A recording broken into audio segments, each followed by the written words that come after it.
traía a la paciente y simplemente por exámenes que se hicieron en ese momento así se descubrió que en la segunda mitad del embarazo, pues sí, la mayoría sí son debidas a cambios hormonales en la gestación. Recordando un poco la clasificación de Priscilla White de hace bastantes años, esta clasificación, vea que se publicó en el American Journal en el año 1949 y va clasificando, depende de la diabetes, la edad de inicio, los años de inicio, la duración y el daño a órgano blanco, la enfermedad vascular y la necesidad de insulina o agentes orales. Aquí vamos a hablar solo de diabetes gestacional. Entonces, como vemos, la diabetes gestacional, bueno, tiene una edad de inicio, cualquier edad, ¿verdad? La duración es corta durante el embarazo y por lo general no produce enfermedad vascular, no, de hecho no produce enfermedad vascular, y la diferencia entre diabetes gestacional A1 y diabetes gestacional A2, la diabetes gestacional A2 necesita tratamiento, ¿verdad? Que por ahora y para simplificar las cosas, el tratamiento para la diabetes gestacional es insulina. Y la A1 es la que solo ocupa dieta o ejercicio y cambios en el estilo de vida. Como generalidades, más o menos entre casi un 10% de los embarazos se complican con diabetes. De ese 6 a 9, de ese 10%, el 90% corresponden a hay aproximadamente 240,000 casos de pacientes en Estados Unidos por año y hay una mayor prevalencia en la población hispana, africana y nativas americanas. Entonces vean que aplicado aquí a nuestro medio, ya con solo el hecho de ser hispanas, es un factor de riesgo para desarrollar diabetes mellitus gestacional. ¿Okay? Y lógicamente en los últimos años, con todos los cambios en los estilos de vida, la alimentación, el estrés, eh, el sedentarismo, etcétera, pues va aumentando la incidencia de los casos de diabetes mellitus gestacional. Entonces, ¿cuál es la fisiopatología? Bueno, en, sobre todo en la segunda mitad del embarazo, por ahí de las 24 semanas, hay un aumento de factores factores maternos y placentarios, sobre todo el lactógeno placentario humano, que es la principal hormona diabetogénica, además de cortisol, estrógenos, progesterona, factores de necrosis tumoral, leptina, resistina, entre otras, que todos estos llevan a un círculo vicioso, que llevan a un aumento o un aumento en la resistencia a la insulina. Esto asociado a otros factores como obesidad o una lesión endotelial previa, por ejemplo, una paciente con diabetes, que es más, o trastorno o hipertensa, que es más susceptible a desarrollar diabetes, pero es un proceso inflamatorio endotelial y una liberación de citoquinas que va a llevar al final a cabo al desarrollo de la diabetes gestacional. Y como vamos a ver más adelante, un alto porcentaje de pacientes que desarrollan diabetes gestacional no es que solo hicieron diabetes durante el embarazo y ya después se curaron, ¿verdad? Un alto porcentaje pueden quedar diabéticas. De hecho, se estima que más o menos el 80% de las mujeres latinas a los 5 años después de haber desarrollado diabetes gestacional van a desarrollar diabetes mellitus tipo 2. Ok. Hablando un poco, esto es más importante sobre todo diabetes pregestacional o pacientes que tienen diabetes antes del embarazo, y por esto es muy importante en esos pacientes medir la hemoglobina glicosilada. La hemoglobina glicosilada nos va a decir cómo anduvo el azúcar más o menos en los últimos 3 meses del embarazo, en los últimos 3 meses de la paciente. Y los niveles de hiperglicemia altos tienen, o bueno, la diabetes tiene mecanismos teratogénicos. Entonces, si tenemos una paciente, sobre todo en el primer trimestre del embarazo, en el periodo embrionario, que es el periodo teratogénico, y tenemos la diabetes descompensada básicamente por estos mecanismos, por la hiperglicemia, el exceso de producción de cuerpos cetónicos, la inhibición de la somatomedina, la deficiencia del ácido araquidónico y el exceso de producción de radicales, que esto es muy importante, es lo que van a llevar a que esta paciente o estos bebés o que la diabetes tenga un potencial teratogénico. De hecho, las tipo 1 o tipo 2 descompensadas abortan al principio del embarazo cuando están en el azúcar muy alto. Por esto, ¿verdad? Porque recuerden que hay una ley de todo o nada, sobre todo en las primeras 2 semanas, ¿verdad? O que el embrión se forma o que de todo, por algún insulto, el producto no llega a formarse y se aborta. Ok. Entonces, acordándonos del tamizaje, ¿verdad? El tamizaje se puede hacer en la primera consulta. Entonces, eh, si la paciente no tiene factores de riesgo o si tiene solo un factor de riesgo, pues nada, ustedes les harían una glicemia en ayunas. Ahorita está en boga hacer la curva de 75 gramos, pero por ahora eso no está en el GABE y para efectos de la clase vamos a verlo como, como el tamizaje en 2 pasos. Entonces, en la primera consulta prenatal, le harían el screening por diabetes, si vean todos los factores de riesgo, si la paciente tiene inactividad física, si tiene familiares con diabetes en primer grado, si tiene alto riesgo por la raza, perdón, ejemplo, las latinas, si tuvo un antecedente de macrosomía fetal, o sea, un bebé de más de 4 kilos, si tuvo diabetes gestacional en un embarazo previo, si es hipertenso o toma tratamiento para la hipertensión, si tiene dislipidemia, si la mujer tiene ovario poliquístico, hiperinsulinemia, si tiene una intolerancia a los carbohidratos o una hemoglobina glicosilada mayor a 5.7, o otras condiciones asociadas con resistencia a la insulina, por ejemplo, la acatosis nírica, un índice de masa corporal mayor de 40, bueno, la obesidad lógicamente, o historia de enfermedad vascular. Además aquí podemos agregar antecedente de un óbito de causa desconocida. Si tiene todos estos factores de riesgo, sumados, la paciente ya califica no para una glicemia en ayunas, sino para un tamizaje desde la primera consulta prenatal. Entonces, por ejemplo, cualquiera de ustedes, o la gran mayoría son mujeres latinas y tienen un familiar en primer grado que es diabético, ¿verdad? Ya con solo eso, o son latinas y tienen dislipidemia, ya con solo eso califican para que se les haga el tamizaje durante el primer trimestre del embarazo, ¿verdad? Entonces, tamizaje de un paso versus 2 pasos. El tamizaje de un paso eran los criterios asociados por el grupo del estudio internacional para el estudio de diabetes, que era hacer una sola curva con 75 gramos de glucosa y los valores son en ayunas 92, a la hora 180 y a las 2 horas 153. Y aquí salió el FIBAPO. Esto está por cambiar y muy posiblemente ahorita volvamos a esto, de la curva en un solo paso con 75 gramos. Ese estudio al final, en los últimos consensos, el Instituto Nacional de Salud de los Estados Unidos en el 2013 evaluó el tamizaje de 2 pasos, la Asociación Americana de Diabetes habló el tamizaje de 2 pasos, dijo que no había evidencia que respaldara claramente, y ACOG también evaluó, la Asociación Americana de Ginecobstetricia también evaluó el tamizaje de 2 pasos. Como les digo, esto en estos momentos está cambiando, ¿verdad? Pero por ahora seguimos con el tamizaje o el diagnóstico de diabetes en 2 pasos. ¿Y cuál es el diagnóstico de diabetes en 2 pasos?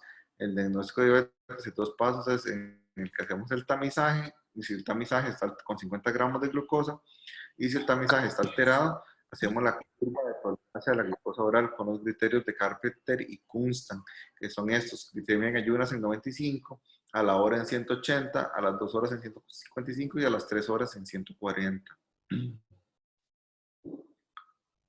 Ok, entonces, cuando hacemos el tamizaje, como les dije, si tenemos una paciente con uno o más factores de riesgo, debemos hacer el tamizaje de la primera consulta prenatal. Si no tuviéramos, la paciente no tuviera ningún factor de riesgo, por ejemplo, fuera, no sé, de una raza caucásica, bueno, y sin ningún antecedente de riesgo, el tamizaje lo haríamos hasta las 24 o 28 semanas, que es el tamizaje universal. Okay. Puntos de corte entre 130, 135 y 140. En realidad, usar estos puntos de corte, o sea, lo que va a hacer es aumentar la sensibilidad, pero disminuir la especificidad de la prueba. O sea, vamos a captar más pacientes, digamos, si usamos 130, vamos a captar más pacientes, que hay que hacerles con tamizaje alterado, que hay que hacerles la curva, pero al final que la curva les va a salir normal. Entonces, al final, cualquiera es aceptable. Por lo general, lo que estamos usando ahora son 140 miligramos. Entonces, ¿cómo se hace el tamizaje? El tamizaje se hace se hace una glicemia en ayunas y se le da una carga de glucosa de 50 gramos y se toma la glucosa a la hora. Si es menor de 140, está normal. Si es mayor de 140, está alterado. Recordemos que un tamizaje es un medio que nos permite establecer si hay necesidad de hacer un estudio o un examen para establecer un diagnóstico. Un tamizaje es un medio barato y fácilmente reproducible, ¿verdad? Para ver si hay necesidad de pruebas más específicas. Entonces, el tamizaje lo único que nos va a decir es si hay necesidad o no de hacer una curva de tolerancia a la glucosa oral. Y como lo repito, el tamizaje, si la paciente tiene más de dos o más factores de riesgo, se hace desde la primera consulta prenatal, empezando el embarazo. Si fuera que solo tiene un factor de riesgo o no tiene factores de riesgo, se va a hacer hasta las 24 o 28 semanas, que es cuando se hace el tamizaje universal y que tiene que ver con el aumento de las hormonas diabetogénicas, como les expliqué anteriormente, el lactógeno placentario, cortisol, progesterona, estrógenos, etc. ¿Okay? Los criterios de Carpenter y Kunstan se eligen sobre los criterios de O'Sullivan porque tienen una mayor sensibilidad y un aumento en la prevalencia de diabetes gestacional hasta el 50%. En realidad, esto sí se había estudiado entre los criterios y básicamente si vemos acá atrás, los valores eh, los criterios en 2 pasos de Sullivan eran un poquito mayores, 105, 190, 165, 140. Entonces, como que los criterios de Carpenter y Kunstan son un poco más estrictos y van a captar más diabetes gestacional.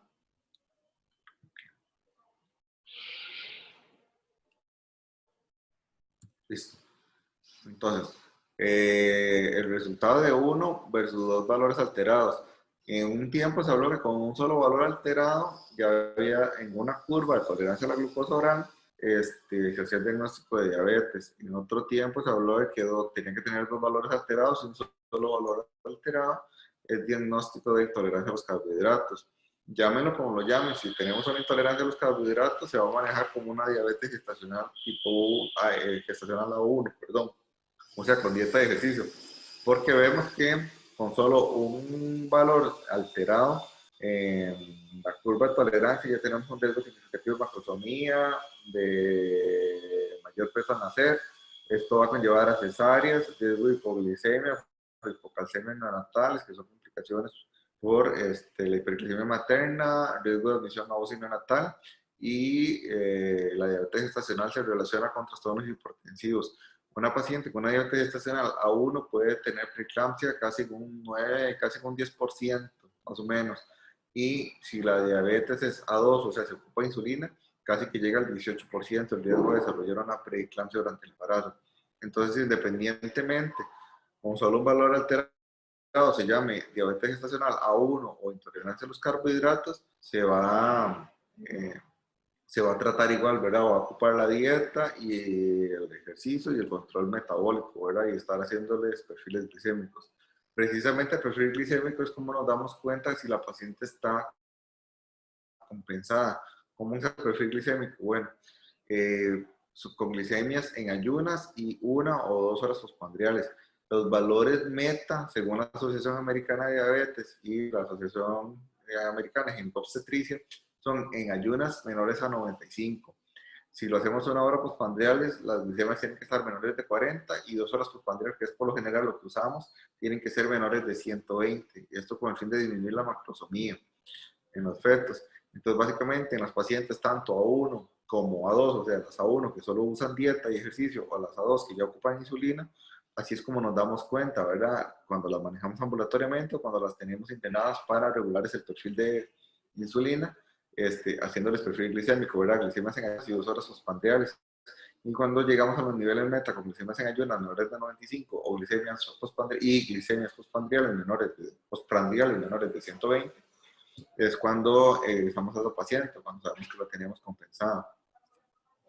¿Cuáles son los beneficios de tratamiento? ¿Por qué tenemos a estos pacientes? Se van a disminuir las tasas de cesáreas, preeclampsias, obesidad o ganancia de peso materno, macrosomía fetal, distocia de hombros, muerte perinatal, hiperglicemia, hiperbilirubinemia, sobre todo por inmadurez, síndrome de distrés respiratorio y sobre todo, lo más importante de todo esto, el daño endotelial que se le produce al feto por el estrés oxidativo que se está produciendo, que al final los bebés sometidos al azúcar, a hiperglicemias, por todos los mecanismos que les expliqué anteriormente,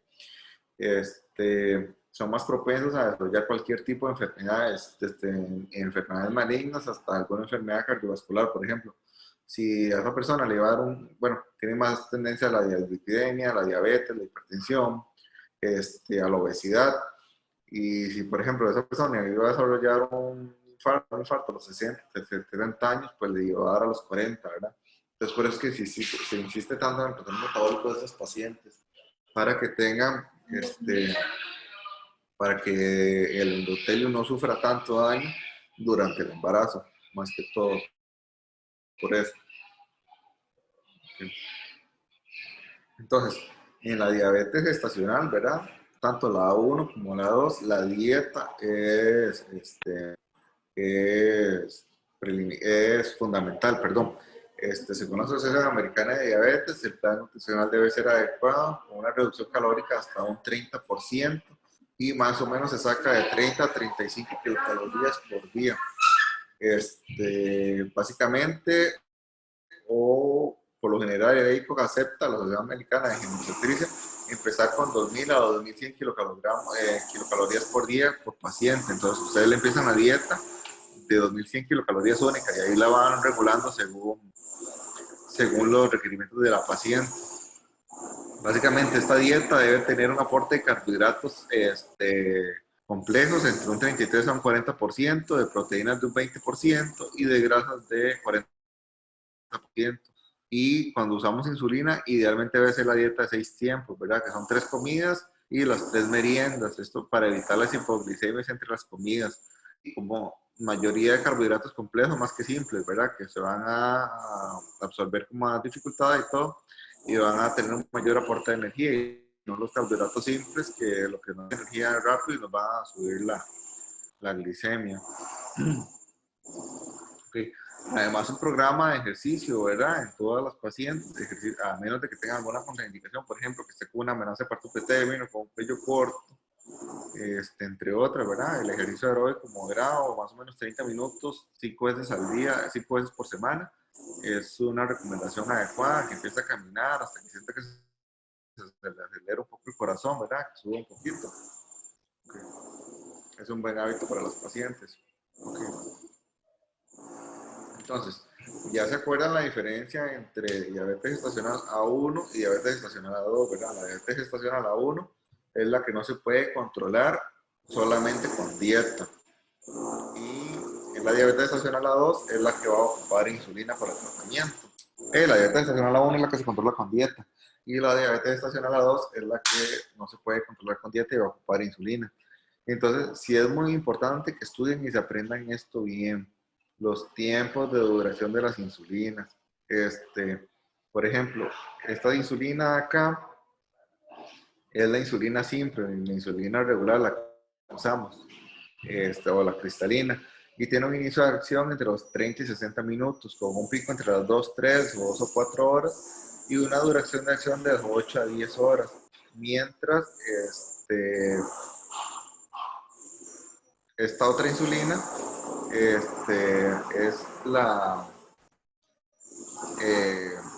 la insulina NPH, ¿verdad? La insulina NPH tiene un inicio de acción a las 2 o 4 horas, con un pico de acción a las 4 o 10 horas y una duración de su acción entre las 12 y las 18 horas. Porque es importante que sepan esto, que se aprendan los tiempos de duración de la insulina, porque así es como van a entender cómo compensar a una paciente cuando tengan un perfil glicémico alterado. Entonces, lógicamente, cuando vamos a iniciar la insulina, cuando a pesar de la dieta y todo, la paciente tenga un perfil glicémico en ayunas mayores a 95 o postprandiales alteradas, 2 horas mayores a 120, ¿verdad?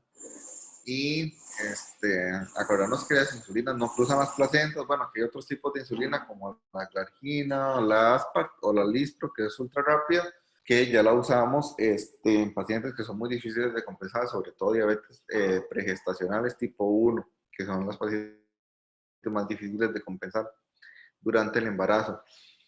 Y la cantidad de insulina que vamos a usar la vamos a calcular entre 0.7 a 1 unidad por kilo en múltiples dosis.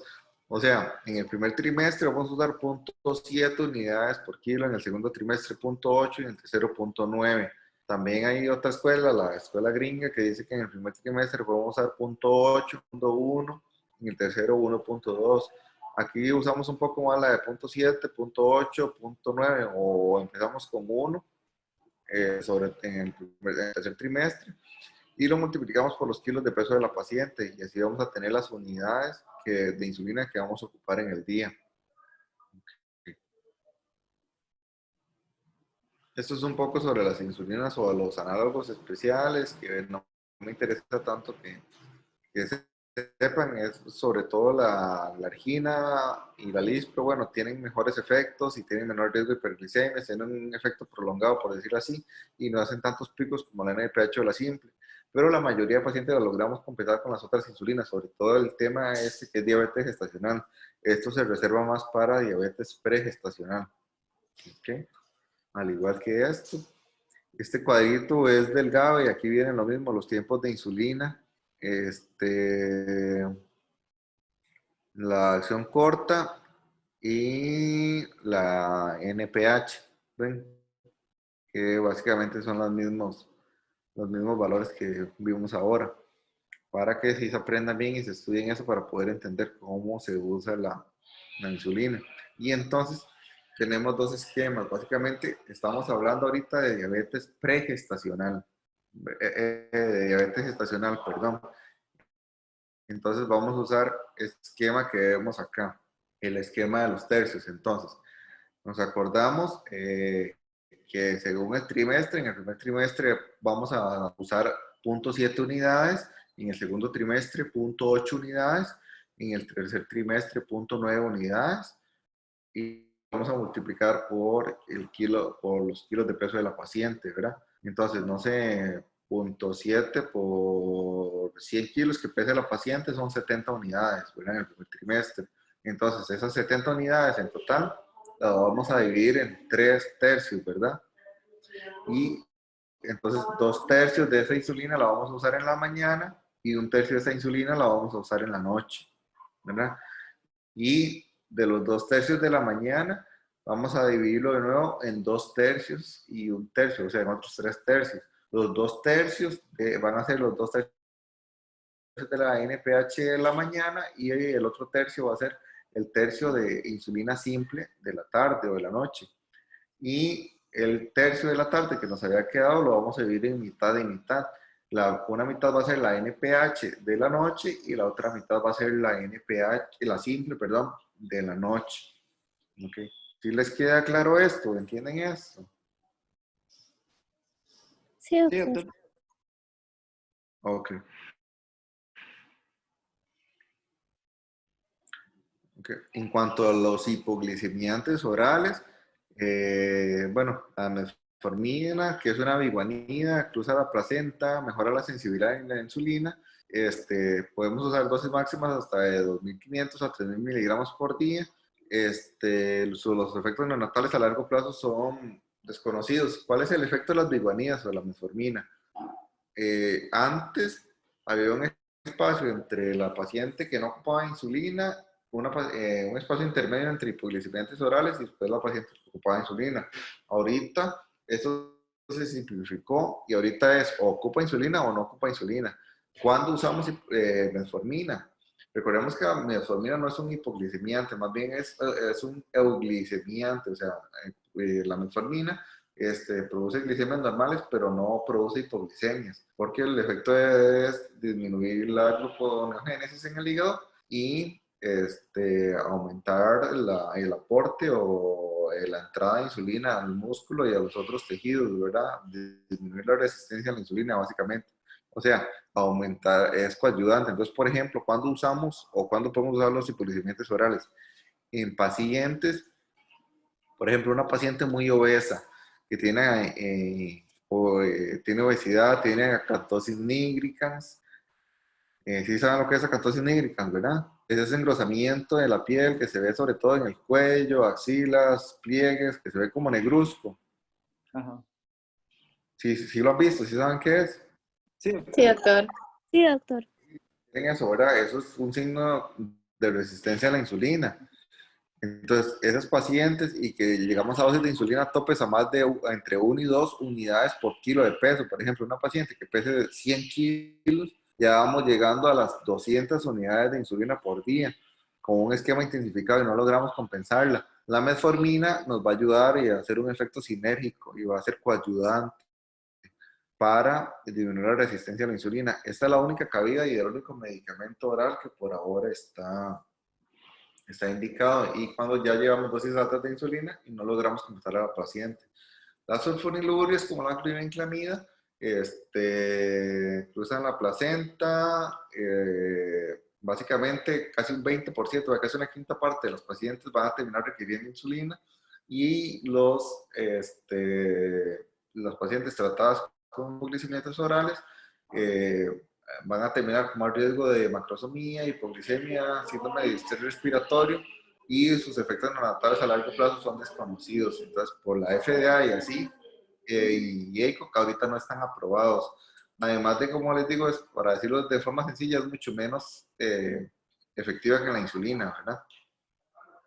Ok. Acuérdense, ok, lo vamos a ver ahora. Entonces, como vemos acá, la glibenclamida tiene más riesgo de macrosomía, hipoglicemias neonatales y mayor peso al nacer. Recuerden que porque ustedes saben por qué se produce la hipoglicemia neonatal en los hijos de madres diabéticas descompensadas. Okay. Acordémonos que la insulina no cruza la placenta, ¿verdad? Entonces, si la madre está descompensada, el azúcar o la glucosa sí cruza la placenta.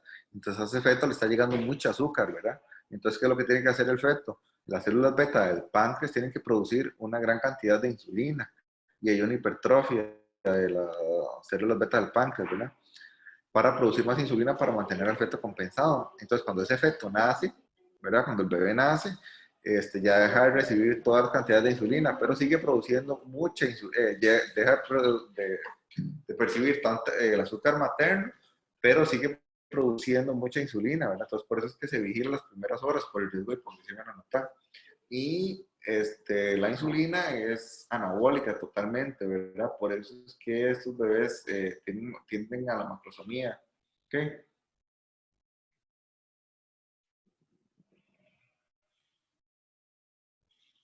¿Sí?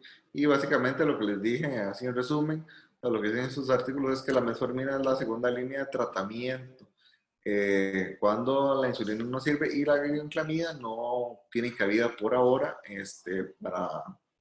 ni la glibenclamida, ni la tiazolidinediona, ni ningún otro hipoglicemiante oral tiene cabida en este momento para el tratamiento de la diabetes gestacional. Como le digo, esto está cambiando y probablemente de aquí al otro año este tema sea totalmente diferente. Pero por ahora sigue así.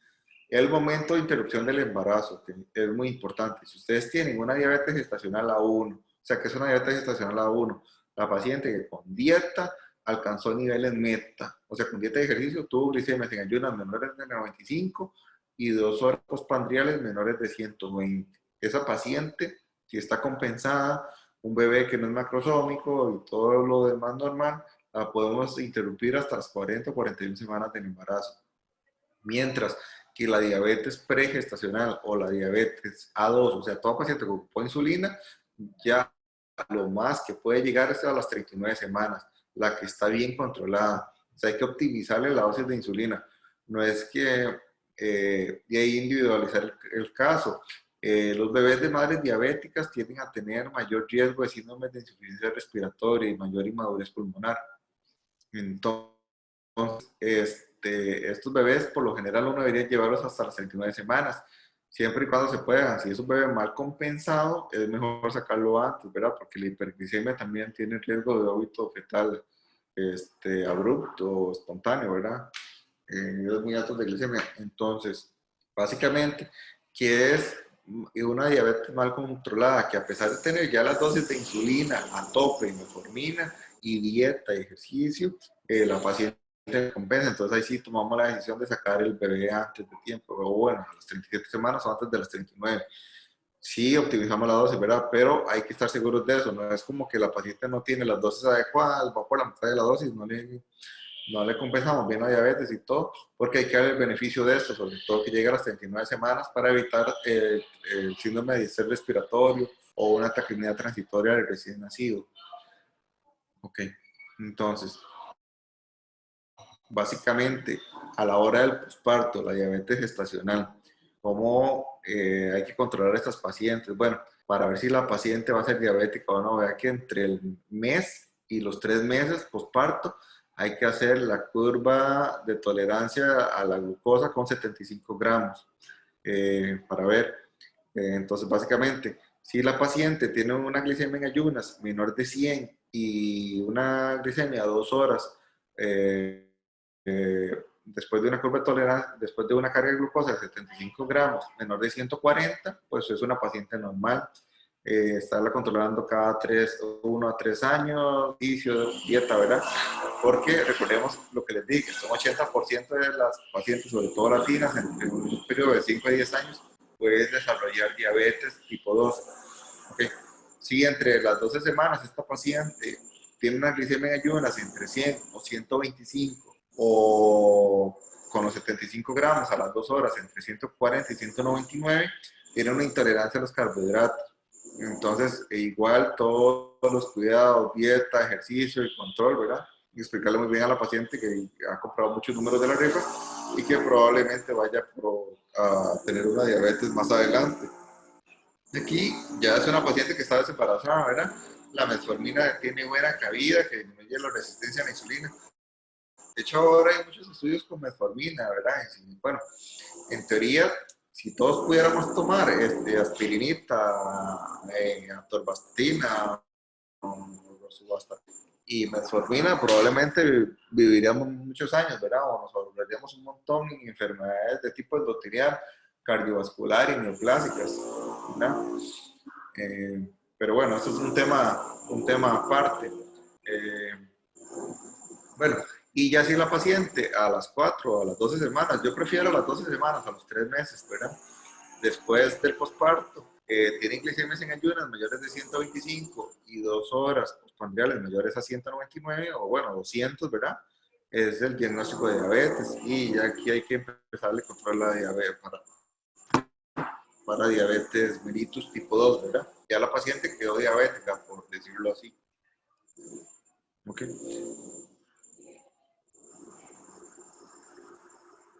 Como les expliqué, ¿verdad? La tasa de preeclampsia se relaciona con la diabetes. Vean que una mujer con glicemias en menores de 115 tiene casi un 10% de diabetes, mientras que con glicemias mayores de 115 tiene más de un 18% de desarrollar diabetes. Okay. Es básicamente más de lo mismo. Lo que les dije, bueno, 70%, más bien, aquí el dato era un poco más bajo en este artículo. 70% de las latinas entre los 22 a 28 años van a desarrollar diabetes tipo 2 y a desarrollar, sobre todo las hispanas, ¿verdad? Okay. Y las complicaciones, lo que habíamos dicho, lógicamente maternas, pues va a aumentar las tasas necesarias. ¿Por qué? Porque van a ser bebés macrosómicos y no solo macrosómicos, sino que van a tener una desproporción entre la cabeza y el largo de los hombros. ¿Ustedes han escuchado cuando niños o todo, o siempre que estaba, cuando jugábamos y nos decían, pase por ahí, si pasa la cabeza, pasa el cuerpo, ¿verdad? En estos bebés la proporción es diferente. Tienen la distancia biacromial, o sea, de hombro a hombro más grande que la cabeza. Entonces estos bebés son los que tienen riesgo de distocia de hombros. De hecho, eso es una de las razones por las que hacemos más cesáreas en estos pacientes. Riesgo de hemorragias postparto, ¿por qué? Por la distensión del útero, por lo grande del útero, debido a la macrosomía y porque muchos de estos bebés van a ser polidrámicos y las fibras musculares, acordémonos que llegan a estirarse a un momento para contraerse con mayor fuerza, pero si se estiran mucho, pierden su efecto contráctil. no sé, imagínense como un resorte, ¿verdad? Que ustedes lo estiran y entre más lo estiren se va a volver con más fuerza. Pero si ya lo llegan a estirar mucho, ya el resorte pierde su función y ya más bien no devuelve adecuadamente. Laceraciones o desgarros vaginales, grado 3, inclusive hasta grado 4, o parto vaginal quirúrgico o grado operatorio, que es el uso de vacuum o forceps. Y a nivel neonatal lo mismo, la distosia de hombros, la fractura de clavícula, que aumenta el riesgo hasta 10% en pacientes diabéticas, la parálisis, la famosa parálisis de ERT, ¿verdad? Que en bebés de más de 4,5 kilos aumenta el riesgo hasta más de 1 veces. Por dicha, la mayoría de veces esto es reversible. Además hay un mayor ingreso a UCI neonatal por hipoglicemias, hipocalcemias, menor puntuación de Apgar al nacer y a los 5 minutos y mayor riesgo de hipoglicemias. Okay. Vean que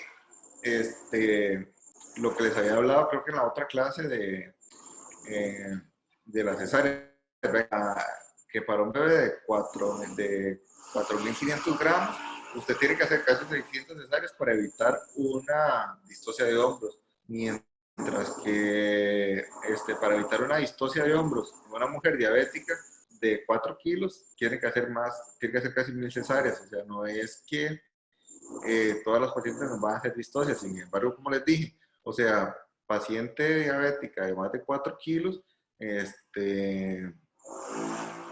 cesárea, ¿verdad? ¿Por qué? Porque si nos hace una distosia de hombros verdadera y no podemos sacarla, pues eso fue algo totalmente prevenible, ¿verdad? Como les dije, en Estados Unidos hasta las pacientes no diabéticas hasta menos de 5 kilos, ¿verdad? Les dan parto vaginal. Pero bueno, son otras contexturas, otras pelvis, ¿verdad? Aquí por lo general nadie se anima a darle parto vaginal a una paciente con una pelvis con un peso de más de 4 kilos, a menos de que ya sea una pelvis probada, haya tenido bebés grandes o bueno, que sea una pelvis muy, muy ancha, ¿verdad? Y una paciente muy alta con grandes caderas y que usted le mida la pelvis, que básicamente usted mide el arco púbico, que no sea un arco planado, la excavatura, que tenga una buena excavación y el diámetro entre ambas espinas. Si tiene un diámetro entre ambas espinas mayor de 10 centímetros, que lo mide con los dedos, probablemente tenga una buena pelvis y sea adecuada para un parto vaginal.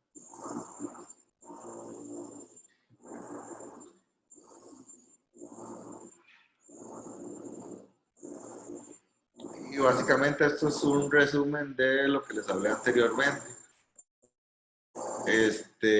Estacional se hace la glicemia postcarga en la primera consulta si tiene factores de riesgo y si no tiene factores de riesgo hasta las 24 o 28 semanas. Si es menor a 130, bueno, a 140 es normal. Si fuera mayor hay que hacer la curva de tolerancia a la glucosa. Si tiene uno o más valores alterados es diagnóstico de diabetes y ahí vamos a ver si es diabetes estacional A1 o A2.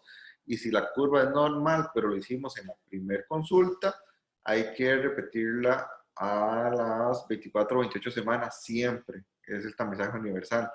Y si en la primera consulta la poscargamos en lo normal, la repetimos. Entonces, aquí les voy a preguntar, digamos, ustedes tienen una paciente en la primera consulta y le hicieron la poscarga y la poscarga le salió normal, digamos, menor de 140.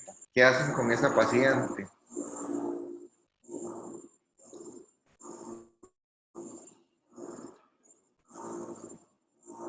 Ok, si la poscarga le sale normal en la primera consulta, siempre tienen que devolverle a repetir la poscarga a las 24 o 28 semanas. Ahora, si la poscarga le salió anormal en la primera consulta, si le salió alterada en la primera consulta, de una vez hay que hacerle la curva en la primera consulta. Si la curva le salió alterada, pues ya hacen el diagnóstico de diabetes. Pero si la curva le sale normal, hay que volver a repetirla, pero ya no la poscarga, sino hay que repetir la curva entre las 24 y las 28 semanas nuevamente para descartar diabetes. Ya si aquí no les hizo, les volvió a salir normal, pues ya está bien, no es diabetes. Y como les dije aquí, los niveles meta y las lesiones en ayunas. Y los tiempos de interrupción, básicamente eso es un resumen como de lo anterior. Vean los extremos de la severidad. Vea, un bebé, o sea, la diabetes gestacional también produce daño endotelial.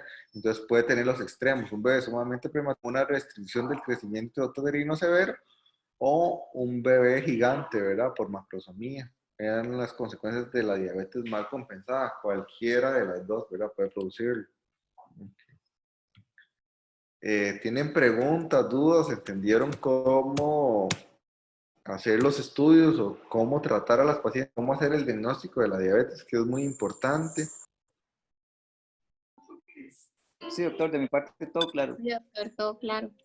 De mi parte también. Ok. Seguro, si les queda alguna duda o así, esto es un buen momento, ¿verdad? Porque sí es un tema muy importante y es como diabetes, hipertensión, parto pretérmino, ruptura prematura de membranas, son como pan nuestro de cada día, ¿verdad? Son temas sumamente que deben manejar muy bien. Entonces, sí les recomendaría que le pongan mucho énfasis a esos temas. Igual si tienen alguna duda o así, me pueden consultar, no importa. Sobre todo con la parte esta de cómo montar el esquema de insulina y todo, que explicarlo, por lo general cuando doy esta clase o así, antes era más fácil, porque uno lo explicaba en una pizarra y así, y se entendía mejor. Y ahorita explicarlo por video es un poco incómodo, en realidad, pero no sé, otra forma, bueno, podría hacer es un cuadrito y pasárselos para que vean lo de los tercios, pero en realidad, viendo esta diapositiva de los 2 tercios y un tercio, o sea, en realidad sí se entiende. En el primer trimestre, punto 7, en el segundo trimestre, punto 8, y en el tercer trimestre, punto 9, ¿verdad? Y lo multiplican por el peso de la paciente. Ese es el total, el peso de la paciente por las unidades de insulina en el trimestre. Y eso lo vamos a dividir entre 3. De esos 3, 2 tercios van a ser para la mañana y un tercio para la noche. Entonces pongamos un ejemplo muy fácil, no sé, una paciente, bueno, vamos a hacerlo a 1 unidad por kilo, digamos. Lo hicimos en el esquema griego y está en segundo trimestre, lo hicimos a 1 unidad por kilo. Y la paciente pesa 100 kilos, ¿verdad? Entonces nos va a dar 100 por 1, 100. Entonces 2 tercios, un tercio, entonces aquí 66 y aquí 33 unidades. Y esas 66 igual lo vamos a dividir en 2 tercios y un tercio. Entonces aquí 44 y aquí 22. Y aquí el otro tercio que era 33, la mitad, 32, 16 y 16, ¿verdad? Entonces, insulina simple, 44 y 16, y insulina NPH era un tercio de 44, 22 y 16, ¿verdad? Es muy, muy fácil de manejarlo en realidad si se lo aprenden así, pero sí, sí deben practicar.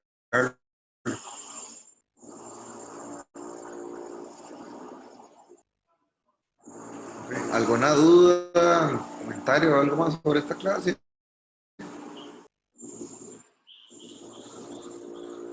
De mi parte todo claro, es que como también habíamos recibido este tema en la rotación con usted, entonces hoy era como repaso. Sí, en una hora. Ok.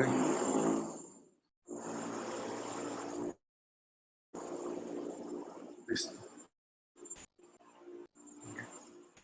Bueno, eh, ¿les parece si seguimos con la clase de HIU de una vez o? Por Sí, sí, mí sí, doctor. Sí, doctor. Ok, perfecto.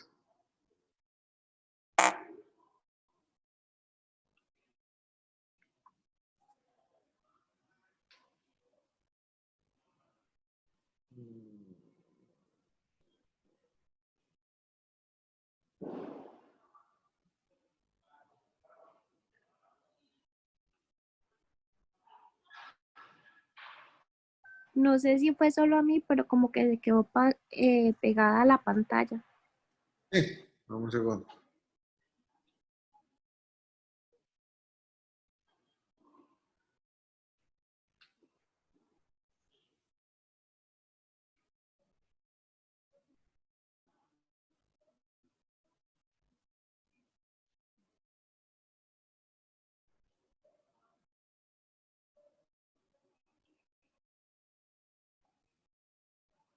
Ok, ahí se ve en la pantalla. Sí, doctor, ya se ve. Ahora sí. Listo. Ok. Bueno, vamos a hablar un poco sobre HIV y embarazo. Este tema tiene mucha parte compleja y mucha parte de manejo de infectología. Entonces, lo más importante es cómo hacer el diagnóstico, lo que tienen que abordar y lo que tienen que saber, o las cosas básicas. Okay. Como generalidades, en el año de 1981, el CDC reporta en Los Ángeles varios casos de neumonía por Pneumocystis carini, que es, como todos sabemos, es una infección oportunista. Además, asociados a sarcoma de Kaposi, que también es otra infección oportunista, y una disminución de linfocitos CD4. Como antes de esto se habían visto varios casos de pacientes con alguna inmunosupresión que manifestaban o tenían por aparte Pneumocystis carini, sarcomas de Kaposi, etcétera, pero empezaron a haber varios pacientes que sin tener una enfermedad de fondo, por ejemplo, una neoplasia, empezaron a tener varias manifestaciones juntas y estudiándolos un poco se dieron cuenta que tenían una depresión de los glóbulos blancos, ¿verdad? El CD4, CD4. En el año 82, ¿verdad? La enfermedad bautizada como síndrome de inmunodeficiencia adquirida es en Francia en el año 1984 que el virus se aísla por primera vez en el Instituto Pasteur, ¿verdad? Y para el año de 1986 se denomina virus de inmunodeficiencia humana y se permite desarrollar un anticuerpo, o sea, para identificarlo en personas de alto riesgo. Hasta el año 86 básicamente sale de la prueba.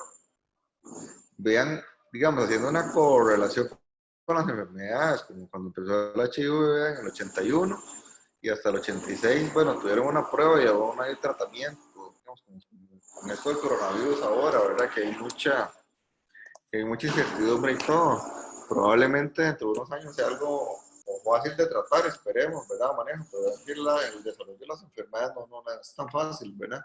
Aunque ahora, bueno, hay mucha más tecnología y todo. Básicamente, bueno, el CDC estima que aproximadamente 1.2 de millones personas en Estados Unidos se infectan por año.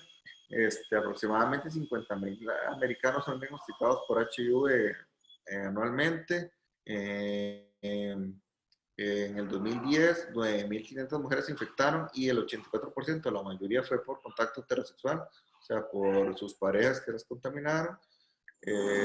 Básicamente, de las infecciones, el 24%, como la cuarta parte, son mujeres aproximadamente.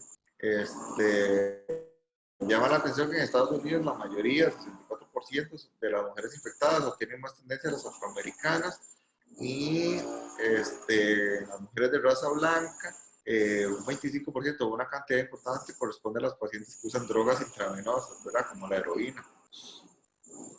Okay. En Estados Unidos, a finales del año 2014, más o menos casi 2.000 niños viviendo con VIH perinatal. Entre el 2009 y 2014, cerca de 22.000 casos de potencial transmisión perinatal fueron prevenidos y esto es muy importante. Eso es de hasta ahora de la charla lo importante. El porcentaje de transmisión vertical sin ninguna intervención médica es de 35 a 40%. O sea, una madre con HIV que no se haga nada y tenga un parto normal, va a transmitir al bebé casi un 50% de los casos, de un 35 a 40%. Mientras que si utilizamos las guías para el manejo de la paciente embarazada, el síndrome de transmisión vertical se reduce a menos de 1%. Entonces, esto es de lo más importante, de las cosas más importantes que tienen que saber de este tema. Vean, 40% sin manejo versus menos de 1% con el manejo adecuado. La prevalencia en Costa Rica, la población en general es de 0.14, entre los 15 a 24 años es de 0.11 y entre los 25 a 49 años es de 0.26. Bueno, ahí viene por provincias, estos son datos del Ministerio de Salud. Sin embargo, esto no es tan importante. Vean que las edades de contagio más frecuentes es como por ahí de los 35 años y hasta como los 50 años, es como donde más, donde es el pico mayor de contagios de HIV, de los 35 y 50 años en la población costarricense. Y lógicamente vemos la cantidad, igual que el comportamiento en otros países, entre hombres y mujeres. ¿verdad? Es mucho mayor en varones que en el sexo femenino. ¿Ok? Y aquí la incidencia de casos, lógicamente, aquí lo que pasó en el 2009 probablemente fue un subregistro, pero es normal que vaya a tender a la alza, ¿verdad? El aumento de los casos de la enfermedad o la incidencia. ¿Ok?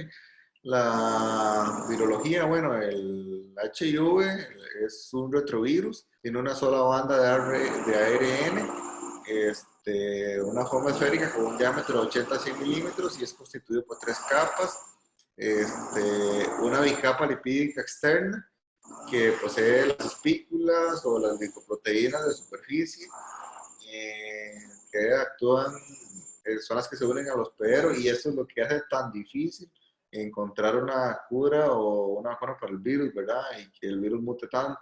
Bueno, tiene mucho parecido con el coronavirus en cuanto a su forma y a esa parte que tienen muchas glicoproteínas o muchas moléculas de expresión en su superficie, ¿verdad? Una capa intermedia o cápside icosaédrica y la cápsula interna que es la que contiene el ARN viral, ¿verdad? Que es el que codifica para los genes. Aquí lo vemos de otra forma. ¿Ok? En la capa externa, las glicoproteínas de expresión. Y aquí sí me interesa varias cosas, como que vean estas hormonas, la transcriptasa reversa, las integrasas y las proteasas. Porque básicamente estas enzimas o ¿sí? Estas enzimas que sirven para la replicación del virus es donde están dirigidos los tratamientos actuales sobre el HIV. Okay. Entonces, el screening universal, ¿verdad? Se recomienda el screening universal para todas las pacientes en la primera consulta prenatal. O sea, al descartar el HIV es importantísimo en todas las pacientes y si son pacientes de alto riesgo, o sea, con múltiples pacientes, con múltiples parejas, con uso de drogas o cualquier otro factor de riesgo que ustedes identifiquen, repetirlas en el tercer trimestre. Aquí de rutina siempre se repiten en el tercer trimestre del embarazo, ¿verdad? Y una mujer que llegue en labor de parto, que no sepamos el estado, hay pruebas rápidas que tienen un resultado en menos de 30 minutos, como vamos a ver ahora. La prueba debe ser aplicada a todas las mujeres en labor y si es, en cuanto sea positiva, debe esperar a empezar el tratamiento. O sea, ustedes tienen una paciente y le hacen una prueba de VIH. Si la prueba le salió positiva, tienen no que empezarles el tratamiento, tienen que referirla de inmediato a infectología y a medicina materno-fetal para el manejo de esta paciente. La sensibilidad de las pruebas ahorita andan básicamente por un 100%, ¿vea? De las pruebas, sobre todo las de cuarta generación.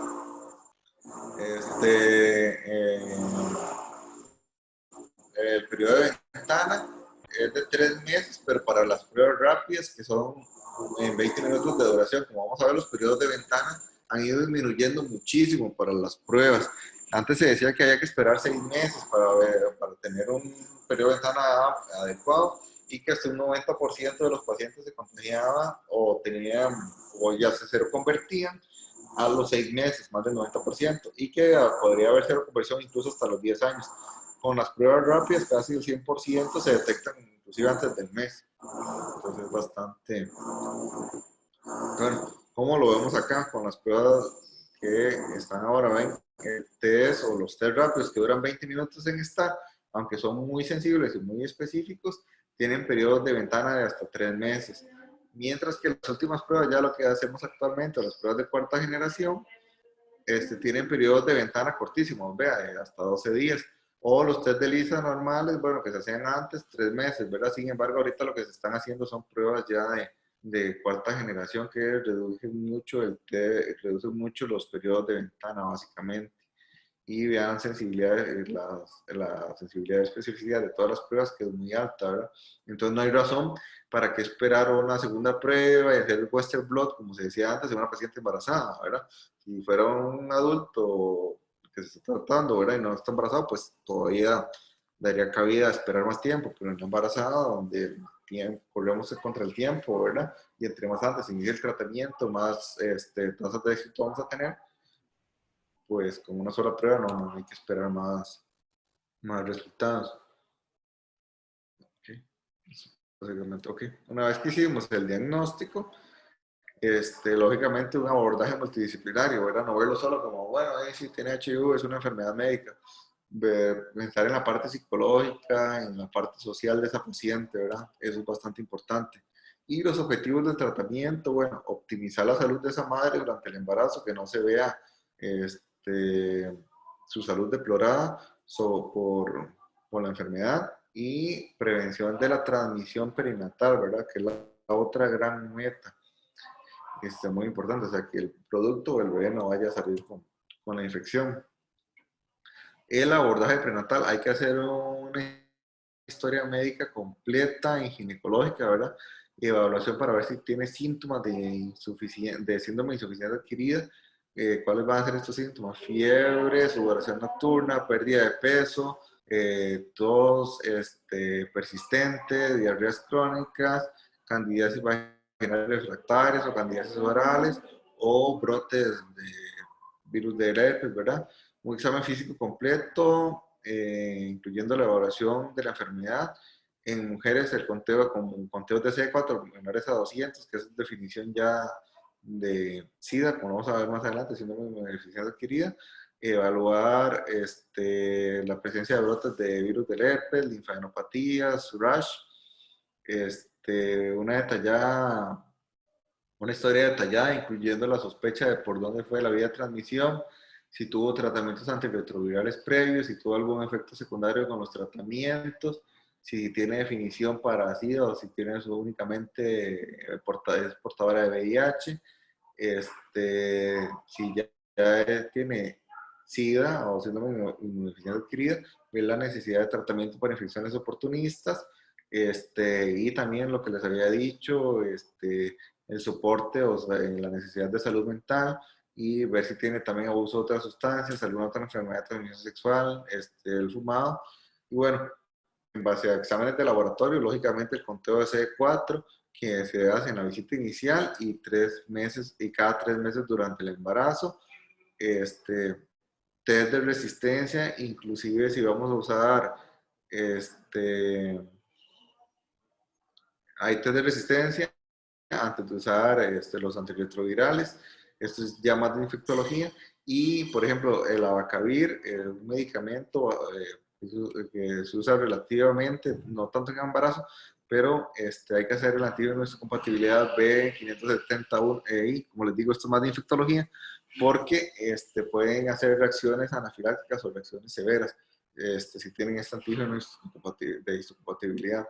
Un control completo de glóbulos blancos, con diferencia normal, repetirlo cada trimestre, screening para tuberculosis con PPD, screening temprano de diabetes, pacientes con historia de diabetes gestacional. La carga viral es muy importante, iniciar y repetir cada 2 a 4 semanas, inicialmente, y después de cada cambio de tratamiento mensualmente hasta las 34 o 36 semanas de gestación. También exámenes para hepatitis B, hepatitis C y otras enfermedades de transmisión sexual como sífilis, clamidia, gonorrea, tricomonas, etc. Okay. Los estados de la infección, vemos que el estadio 1, infección por HIV, conteo de linfocitos es más de 500, el estadio 2, un conteo de linfocitos entre 200 y 499, y el estadio 3, el HIV o infecciones oportunistas, o un conteo de linfocitos menor a 200 células por microlitro, que es básicamente esa la definición de síndrome de inmunodeficiencia adquirida, ¿verdad? Un conteo de linfocitos de TCD4 menor a 200, o la presencia de o la presencia de infecciones oportunistas. Esto, muy importante, de hecho pregunta de examen, vacunas que están indicadas y vacunas que están contraindicadas. Bueno, es lógico, ¿verdad? La de virus atenuados van a estar contraindicadas, como el virus del papiloma humano, sarampión, rubiola paperas, varicela, o las de meningococo, pero las del serogrupo B. Y las vacunas que podemos usar, hepatitis A, hepatitis B, la vacuna celular para de difteria y toxoide tetánico, la de la influenza, neumococo y meningococo. Esas son las vacunas permitidas. ¿Ok? Entonces, como les dije, inmediatamente un diagnóstico de HIV en una embarazada, referir a medicina materno-fetal y a infección, y iniciar la terapia antirretroviral cuanto antes. Si la paciente no estaba recibiendo tratamiento, pues como les dije, iniciarla, y si tiene efectos secundarios como vómitos o otras condiciones que son muy comunes, inclusive desarrollan hepatitis medicamentosa, darles tratamiento sintomático, pero tratar de no dejar el tratamiento en la medida en lo que sea posible. O sea, que la paciente continúe con el tratamiento, no descontinuarlo. ¿Ok? Las vacunas, ¿verdad? Como les dije, hepatitis A, hepatitis B, la celular, después de las 28 semanas, como se hacen todas las embarazadas, la de la influenza, el neumococo y el meningococo, que no sea el serogrupo de B, ¿verdad? Y el manejo intraparto, esto es muy importante, esto es algo también muy importante de la charla. Si la paciente tiene una carga viral menor a 1000 copias por cc, por mililitro, en realidad se le puede considerar o dar parto vaginal. Si esta paciente continúa los antirretrovirales y no hay que poner AZT previo al parto. Si la paciente tiene una carga viral mayor a 1000 copias por cc, hay que dar tratamiento preventivo con AZT 3 horas previo al parto, con una dosis de carga de 2 miligramos por kilo durante la primera hora y después 1 miligramo por kilo durante las segundas 2 horas, antes de realizar un procedimiento que sería la cesárea, ¿verdad? Pero vean que con una carga viral menor a 1000, usted puede dar un parto vaginal sin necesidad o sin que esto vaya a aumentar la transmisión vertical. Aquí usted le pregunta infectología y así, y siguen haciendo cesáreas.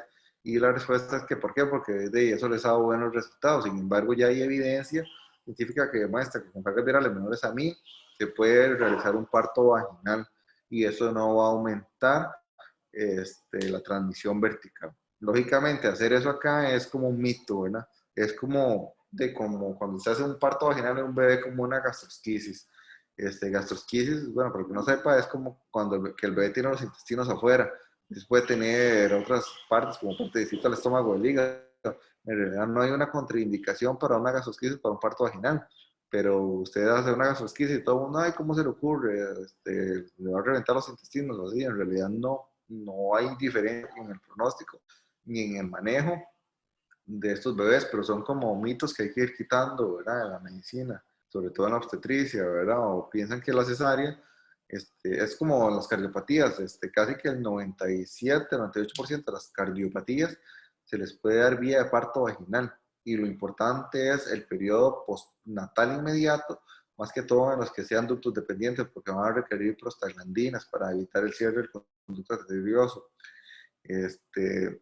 Y son raras las cardiopatías que tienen una indicación de vía alta, pero bueno, muchas veces en lugares periféricos, o bueno, muchos ginecólogos asocian cardiopatía con voy a hacerle cesárea para que no sufra el bebé, como si el bebé o el corazón del bebé fuera el que estuviera en ese momento llevando la labor de parto, y el bebé está respirando por un umbilical, ¿verdad?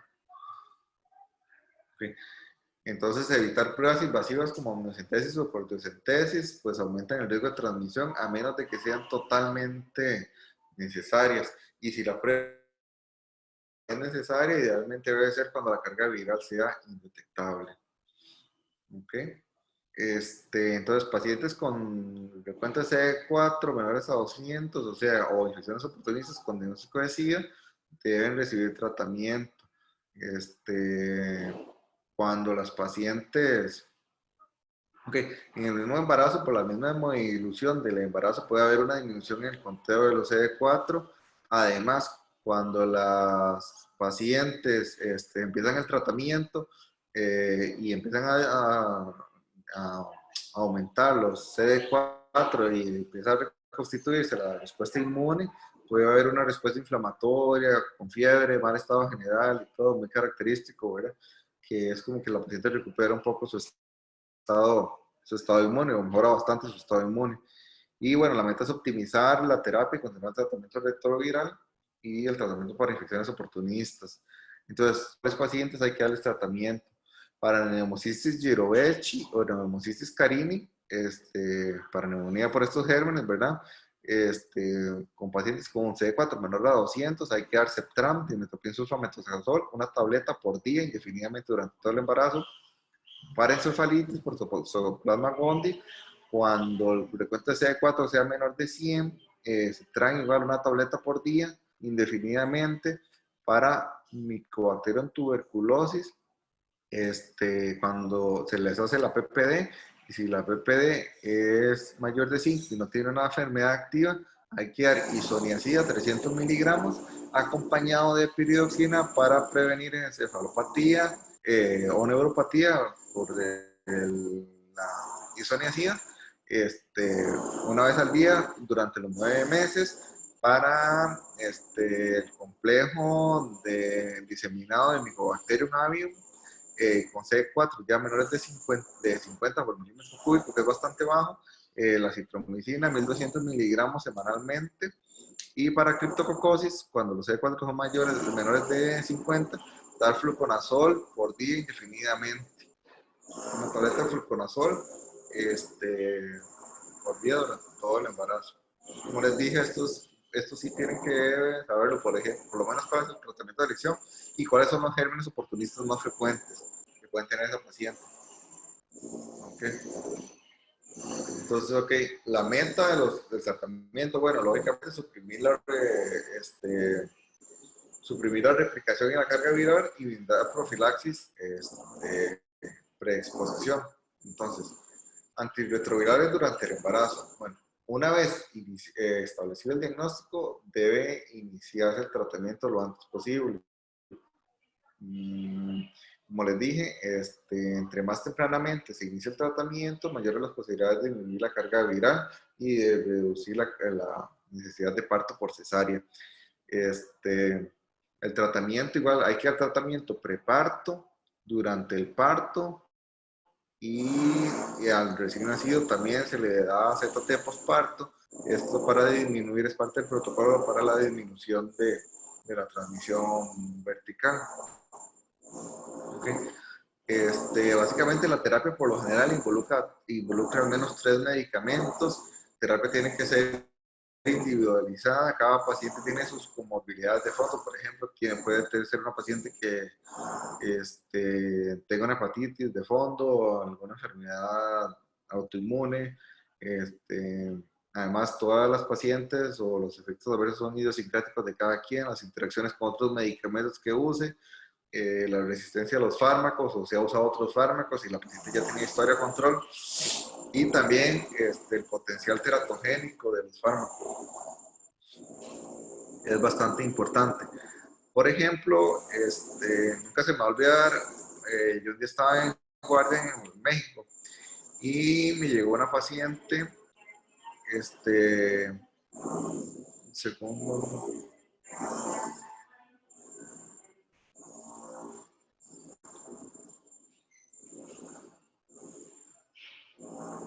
sí.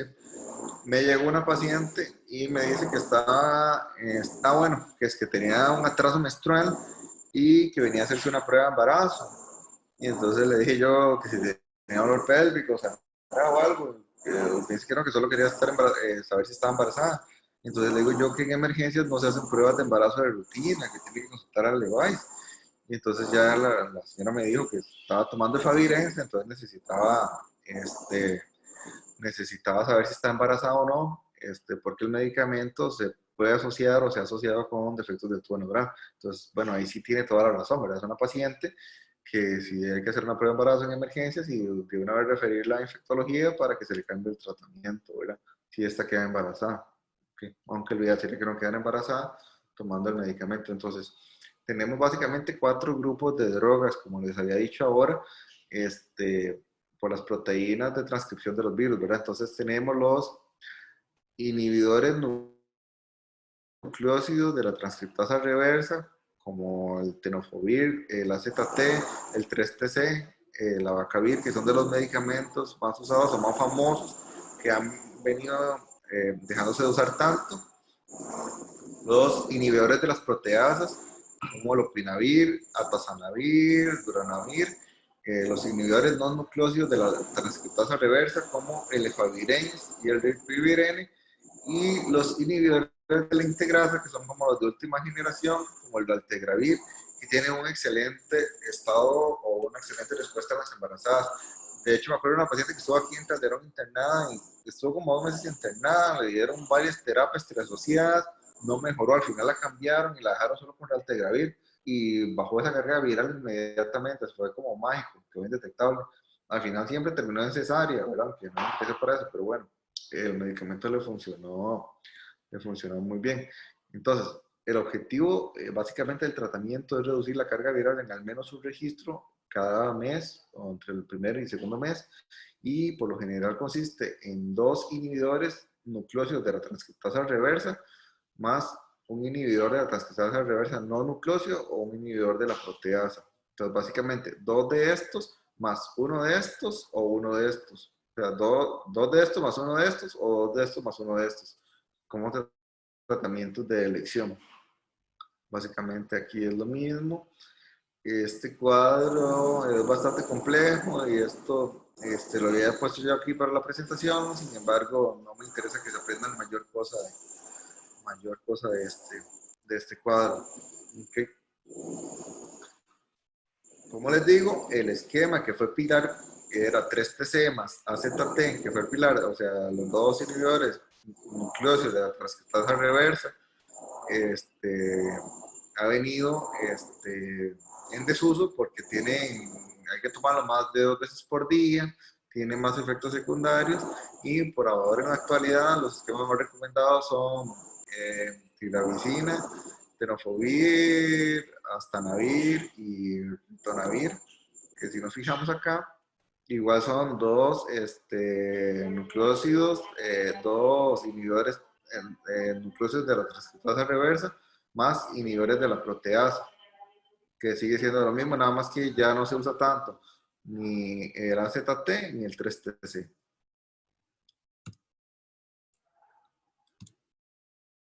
¿Ok? Lo que les dije, el efavirenz, sobre efectos del tubo neural, actualmente se sabe que no está contraindicado durante la OMS en VIH, sin embargo, durante el embarazo no hay estudios todavía que estén seguros sobre este medicamento, ¿verdad? Los medicamentos, pues como todos los efectos secundarios, están asociados a prematuridad y bajo peso al nacer. Sin embargo, si los ponemos en una balanza, o sea, es mejor tener un bebé prematuro o con bajo peso al nacer que tener un bebé con una infección perinatal, una transmisión vertical con VIH, ¿verdad? Rodaje interreparto. Aquí tenemos varios escenarios. Entonces, la vía de parto.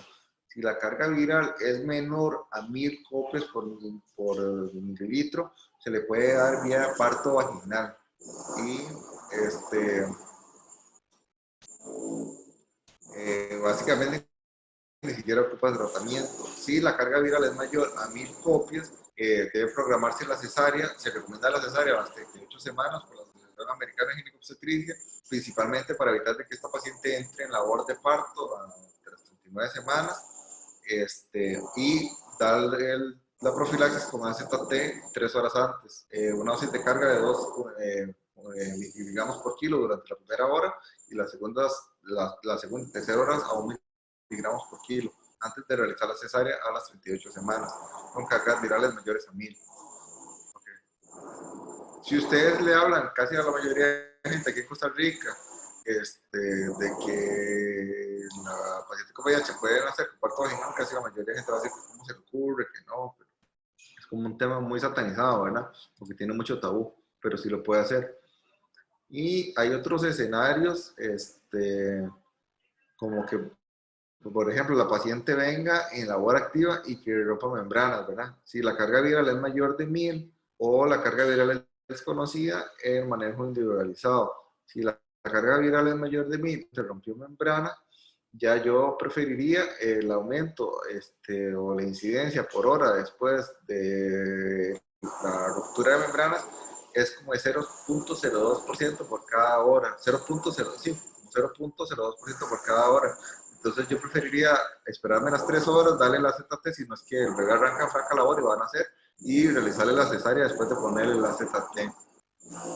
Y si la paciente viene en una fase de labor activa y no sabemos el estado de la paciente, o si la paciente es una prueba rápida y lógicamente no vamos a saber la carga viral, entonces iniciarle la ZT y operarla, ¿verdad? Estos son los dos escenarios como más catastróficos, pero bueno, si la paciente ya rompió las membranas no hay que correr, ¿verdad? A menos de que el bebé ya vaya a nacer y tenga una carga viral mayor a 1000, ¿verdad? O la carga viral no la sepamos. Pero si no sabemos la carga viral y ya rompió membranas, el aumento por hora es muy poco significativo.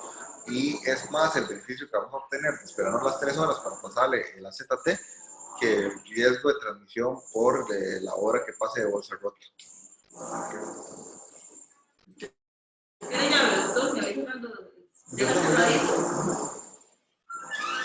En la labor de parto, no se recomienda electrodos de cuero cabelludo fetal, el uso de forceps, vacuum o episiotomías, pues esto para evitar también el mayor riesgo de transmisión vertical, ¿verdad? No es lógico. Y básicamente esto fue lo mismo que les dije, esto es como un resumen. Si la carga viral es menor de 1000, parto vaginal no ocupa AZT.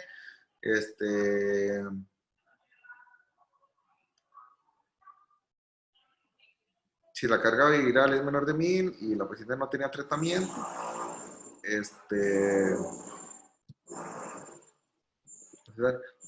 y si las cargas virales son mayores de 1000 o no se sabe la carga viral, pues cesárea a las 38 semanas y aquí se va a ocupar el tratamiento con AZT previamente. Okay. Y todo neonato expuesto al HIV debe recibir profilaxis antirretroviral entre las primeras 6 a 12 horas postparto del nacimiento. Básicamente ese es el esquema para los neonatos, esto es más para neonatólogos, ¿verdad? De AZT. Okay. ¿Preguntas sobre el tema? De mi parte, todo claro, doctor. Todo claro, doctor. Todo claro. ¿Todo bien? Ok.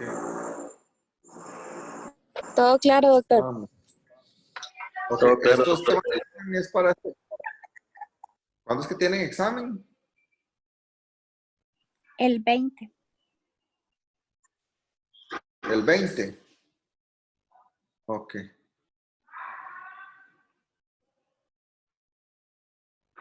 Ok. Y mío solo les entra estos temas. Los otros son para el final, Sí, o son para el suyo otro, para sería, este parcial. disculpa, doctor, Estos sí, lo dos. suyo sería diabetes y VIH nada más. Ok. Bueno, muchachos, ¿estamos? ¿Alguna duda, alguna pregunta? Nada más. Bueno, de mi parte. Todo bien, doctor. No, doctor, todo bien. Bien, Doctor, ¿usted va a pasar la clase? ¿Se la va a pasar a la compañera? Sí, yo se la paso a la coordinadora y para que se las pase. Ya yo mandé al grupo la de diabetes, solo faltaría la de VIH. Sí, está bien, gracias. Ah, bueno, ya tenía la de diabetes, le paso la de VIH. Ok, listo. Ok. Bueno, con gusto, nos vemos. Muchas gracias, doctor. Luego. Gracias. Hasta luego. Gracias.